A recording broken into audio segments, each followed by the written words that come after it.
Hola a todos y todas. Mi nombre es Marc Dalmau y a continuación realizaré la presentación oral sobre mi experiencia personal acerca del Practicum 2 en Psicología Clínica y de la Salud, que como podéis ver, en realidad fue en Psicología Forense. Sin embargo, puesto que solicité el centro en modo libre y debido a que actualmente no existe un ámbito concreto de prácticas curriculares en la UOC, se me asignó un aula dentro de un ámbito lo más similar posible, que es el clínico. El principal motivo por el que decidí proponer un centro de prácticas en el ámbito de la psicología forense es porque es un ámbito de la psicología que me suscita especial interés, ya que la psicología forense desempeña un papel fundamental en el sistema legal y contribuye a la toma de decisiones informadas y a la promoción de la justicia restaurativa, entre muchas otras cosas. A continuación, hablaré sobre el centro y mi experiencia durante las prácticas. A modo de referencia, en esta diapositiva se pueden ver de forma pormenorizada los distintos contenidos que abordaré durante toda la presentación.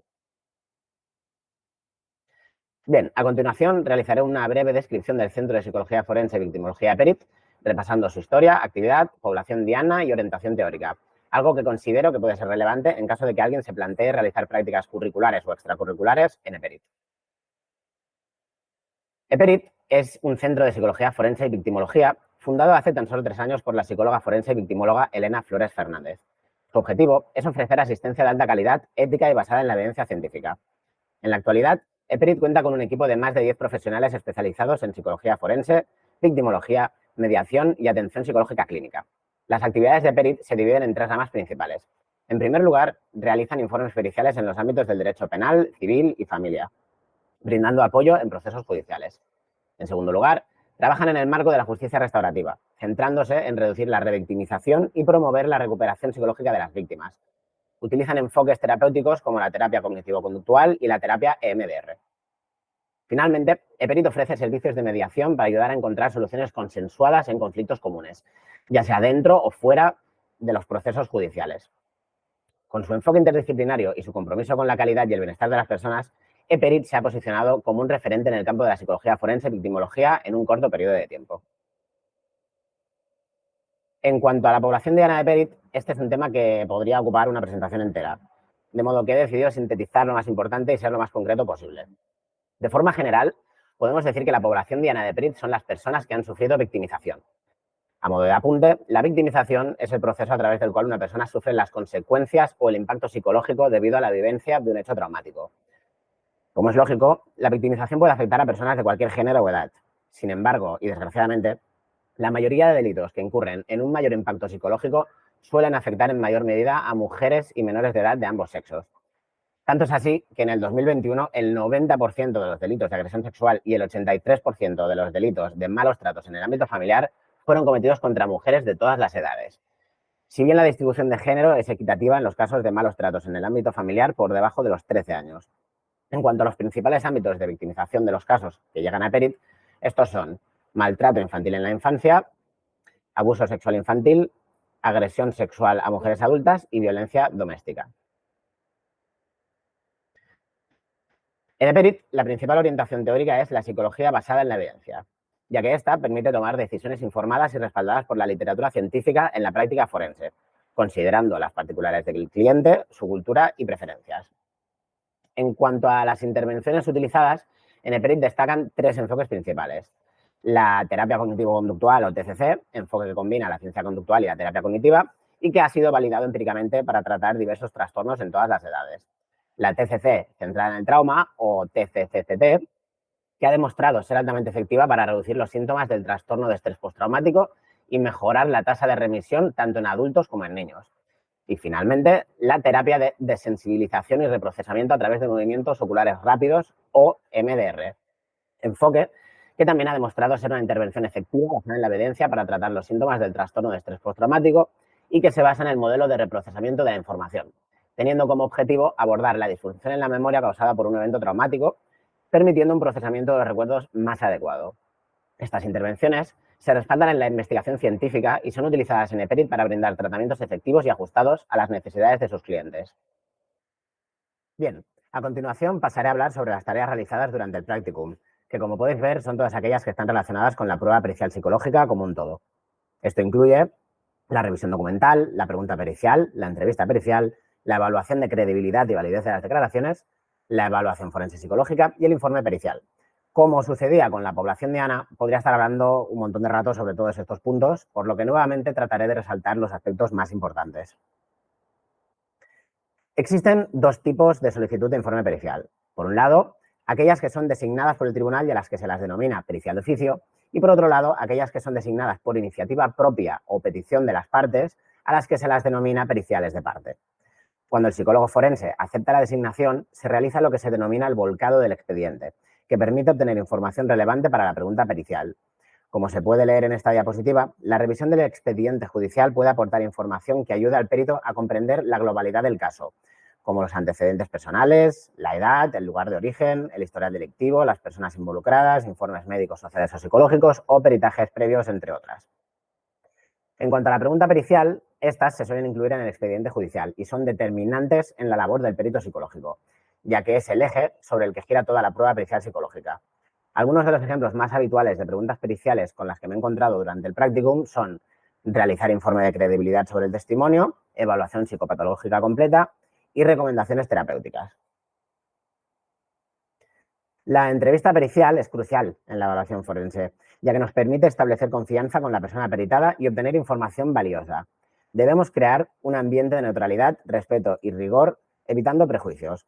Hablar de manera clara y tranquila, evitar consejos y afirmaciones categóricas y practicar una escucha activa son elementos importantes. La entrevista cognitiva fue desarrollada con el fin de aumentar la cantidad y exactitud de información aportada por los testigos y es ampliamente utilizada en el ámbito forense. Esta entrevista consta de 4 técnicas mnemotécnicas principales, que son reinstauración cognitiva del contexto, énfasis en la recuperación de los detalles, recuerdo en distinto orden y cambio de perspectiva. Estas técnicas ayudan a recuperar la información almacenada en la memoria y ampliar la precisión de los testimonios. Bien, el análisis de credibilidad no busca determinar la veracidad de una declaración, sino evaluar si cumple con ciertos criterios. En el ámbito forense, el sistema de análisis de validez de las declaraciones, o SVA, es la técnica más utilizada en España y consta de 3 componentes: entrevista para obtener el testimonio, análisis del contenido basado en criterios, o CBCA, y aplicación de una lista de validez considerando factores externos. El protocolo SVA-CBCA se desarrolló para valorar declaraciones verbales de menores víctimas de abuso sexual, pero se ha convertido en la técnica más utilizada para evaluar la veracidad de las declaraciones en general. Es importante destacar que el SVA-CBCA no es un instrumento estandarizado, sino un método semiestandarizado para evaluar la credibilidad. El CBCA se utiliza para analizar el contenido de la declaración y determinar si se basa en recuerdos auténticos o si es imaginada o influenciada por terceros. Se examinan 19 criterios divididos en 5 categorías principales, considerando que un testimonio verdadero presentaría más criterios. Las categorías del CBCA son características generales, contenidos específicos, peculiaridades del contenido, motivación relacionada con el contenido y elementos específicos de la ofensa. Aunque existe diversidad de opiniones, algunos autores sugieren un mínimo de 5 criterios para considerar una declaración creíble. Por otro lado, la lista SVA consta de 4 categorías y 11 criterios que se encuentran detallados en la diapositiva adjunta. De nuevo, es importante tener en cuenta que el objetivo del análisis de credibilidad es valorar si una declaración cumple o no con los criterios establecidos, no determinar su veracidad absoluta. Bien, en la evaluación forense psicológica es fundamental seleccionar instrumentos que sean válidos, fiables y preferiblemente replicables. Además, es importante adaptar la elección de instrumentos a las características de la persona evaluada. En EPERIT se utilizan diversas pruebas, pero las más comunes son aquellas relacionadas con la evaluación de la personalidad, el trastorno de estrés postraumático o TPTP y la sintomatología psicológica y psicosomática en general. A continuación, comentaré de forma pormenorizada las que más he trabajado y que son las que se pueden ver en la diapositiva, ¿no? En esta tabla. El inventario de evaluación de la personalidad para adolescentes, o PAI-A, se emplea para evaluar diversas dimensiones de la personalidad en adolescentes de 12 a 18 años, ofreciendo información detallada sobre sus características emocionales, conductuales y cognitivas. El inventario clínico multiaxial de Millon 4 o MCMI4 permite evaluar la personalidad y la psicopatología en adultos, proporcionando información clínica basada en el DSM-5 y el CIE-10. La escala de gravedad de síntomas revisada, o EGSR, es una entrevista estructurada que evalúa la gravedad de los síntomas del TPTP de manera breve y sencilla, así como la frecuencia e intensidad de la sintomatología traumática. La evaluación global del estrés postraumático, o EGEP5, Es un instrumento diseñado para evaluar el TPTP en adultos que han experimentado diversos eventos traumáticos, proporcionando una evaluación completa de la sintomatología postraumática en víctimas adultas.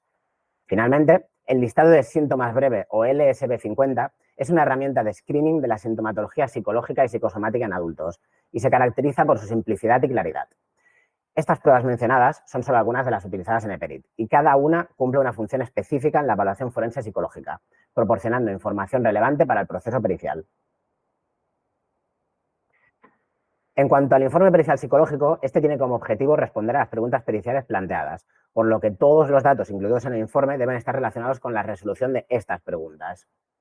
Los informes deben ser completos, pero no demasiado complicados o extensos, y su estructura recomendada consta de los siguientes apartados: encabezamiento con datos del perito, de la persona peritada, del solicitante del informe y el número de expediente, motivo del informe que enuncia las preguntas periciales, metodología utilizada que describe las actividades y fuentes de recopilación de datos, resultados de entrevistas y técnicas utilizadas, discusión forense que interrelaciona y resume los datos de las pruebas y finalmente las conclusiones que responden a las preguntas periciales.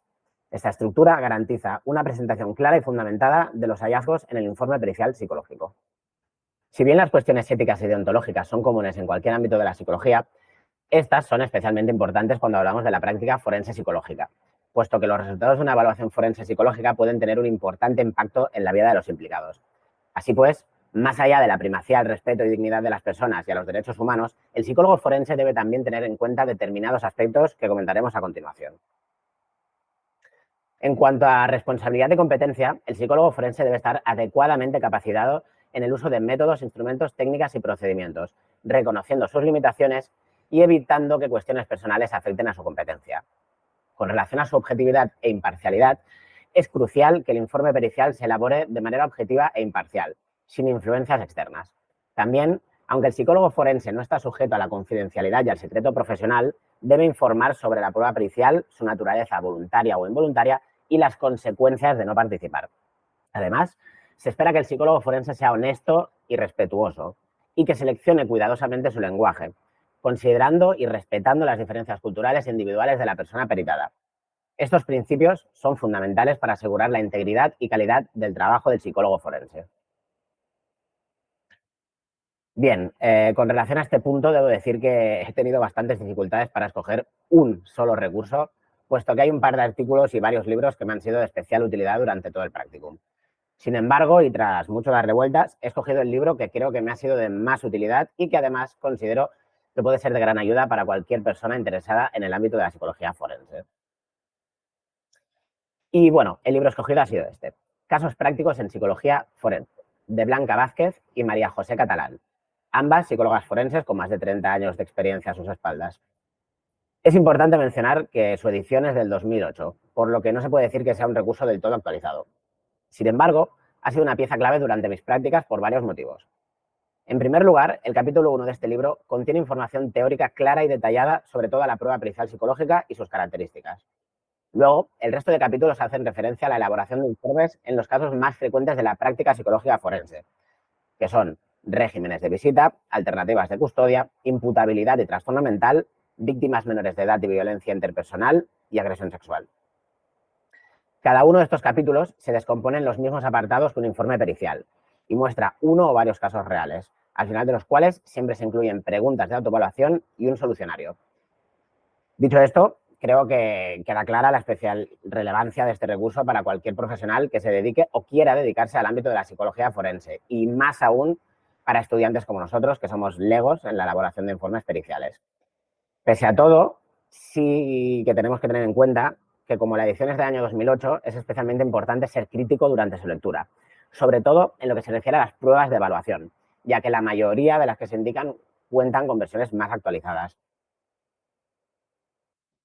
Y ya con la valoración crítica de las prácticas, llegamos a la recta final de esta presentación. En las próximas diapositivas realizaré una reflexión sobre el estilo de tutorización, autonomía y autocuidado, habilidades trabajadas durante el practicum, asignaturas que me han resultado de utilidad y comparativa con el practicum 1. Vamos a ello. En cuanto al estilo de tutorización, debo decir que estoy bastante satisfecho. He aprendido muchísimo sobre el ámbito de la psicología forense, en parte gracias a mi trabajo, pero también gracias al enorme conocimiento de mi tutora Elena sobre la psicología forense. Otra cosa que me ha resultado muy positiva es que en todo momento he podido proporcionar feedback de manera constructiva sin que fuese tomado a mal. Por ejemplo, la transcripción de las entrevistas al principio era bastante complicada debido a la mala calidad del sonido, pero me alegra decir que tras comentarlo, mis sugerencias fueron tomadas en cuenta y este aspecto mejoró exponencialmente en los últimos casos.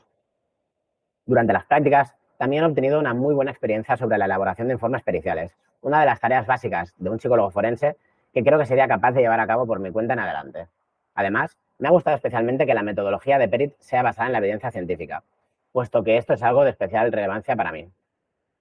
Como aspectos negativos, diría que las prácticas han estado muy centradas en la elaboración de informes periciales y han dejado un poco de lado el resto de partes de la prueba pericial, especialmente la ratificación en vista oral, un aspecto que creo que es muy relevante y que por desgracia no he podido observar. Finalmente, debo decir que si bien aprecio el grado de flexibilidad otorgada, en algunos momentos he sentido que el seguimiento podría haber sido mayor, si bien es cierto que Elena siempre ha estado disponible cuando lo he necesitado. En,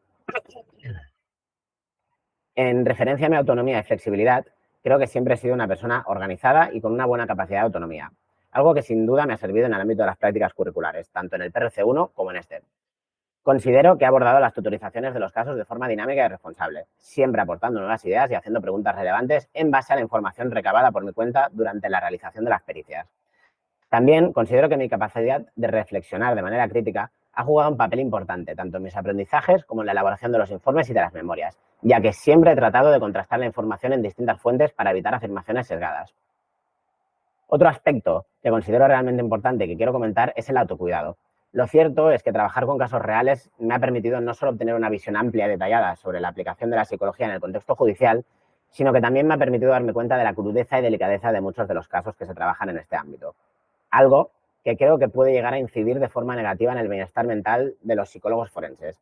Motivo por el que he considerado oportuno añadir algunas recomendaciones de autocuidado que yo mismo he llevado a cabo durante estas prácticas, como establecer límites a nivel horario, practicar el autoconocimiento para conocer las emociones y limitaciones propias, técnicas de manejo del estrés para reducir la ansiedad y el impacto emocional y realización de actividades placenteras que aporten bienestar y distracción. En esta última diapositiva he decidido incluir algunas reflexiones adicionales que considero relevantes. En primer lugar, he querido resaltar aquellas habilidades que creo que he trabajado en mayor medida, de entre las cuales considero que la objetividad y la imparcialidad han sido las que han tenido un mayor peso. Si bien otras como la empatía, el pensamiento crítico, el respeto, la honestidad o la capacidad reflexiva también han jugado un papel importante para adoptar una postura ética y respetuosa en todos y cada uno de los casos peritados. En cuanto a las asignaturas del grado, que considero que me han sido de más ayuda, destacaría la asignatura de ética en psicología por encima del resto, por los motivos que se han comentado hasta ahora. Sin embargo, todas las asignaturas relacionadas con la evaluación e intervención clínica también han resultado de mucha utilidad. Finalmente, debo decir que me es extremadamente complicado comparar el Practicum 1 con este, dado que mi Practicum 1 fue en neuropsicología, más concretamente en un centro de neurodesarrollo infanto-juvenil, por lo que diría que son dos experiencias diametralmente opuestas, algo que de hecho considero positivo, puesto que me ha permitido tomar conciencia sobre la amplitud del abanico de la práctica psicológica a través de la experiencia personal. Bueno, no quiero terminar esta presentación sin antes hacer referencia al caso más duro con el que me he topado de entre todos los casos peritados durante el practicum. Si bien mi idea era dedicarle varias diapositivas para hablar del caso en profundidad, la limitación de tiempo ha hecho que no sea posible. Sin embargo, creo que es conveniente comentarlo, aunque sea de forma pormenorizada, para que cualquiera que tenga interés en el ámbito sepa con qué se puede encontrar. La víctima, una mujer de 25 años de origen latinoamericano e indocumentada, denunciaba haber sufrido abuso físico y psicológico por parte de su expareja, mediante violencia física, insultos y vejaciones. Además, la expareja de la víctima publicó fotos suyas en una web de prostitución y la obligó a mantener relaciones sexuales con otros hombres durante 2 años, periodo en el que vivió encerrada e incomunicada en el piso que compartía con él. Como os podréis imaginar, la escucha y transcripción de este caso no fue fácil. Y más difícil todavía fue tratar de mantener una posición objetiva e imparcial. He considerado conveniente comentar este caso para hacer hincapié en la crudeza y sensibilidad de algunos de los casos con los que te puedes encontrar en el ámbito de la psicología forense, ya que tal vez haya personas para las que escuchar esta clase de testimonio una y otra vez pueda suponer un hándicap. Y bueno, eso es todo. Espero que hayáis disfrutado de mi presentación tanto como he disfrutado y aprendido yo durante estas prácticas curriculares. Si tenéis alguna pregunta o queréis ahondar más en algunos de los aspectos mencionados, me podéis contactar mediante el correo electrónico que aparece en la diapositiva o mediante Instagram o LinkedIn, lo que prefiráis. No quiero acabar sin agradecer a Elena Flores por su amabilidad, flexibilidad y profesionalidad, ni sin dar un especial agradecimiento a Pera Torres por su dedicación, amabilidad y capacidad docente. Muchas gracias a todos y a todas por vuestra atención y nos vemos por las aulas.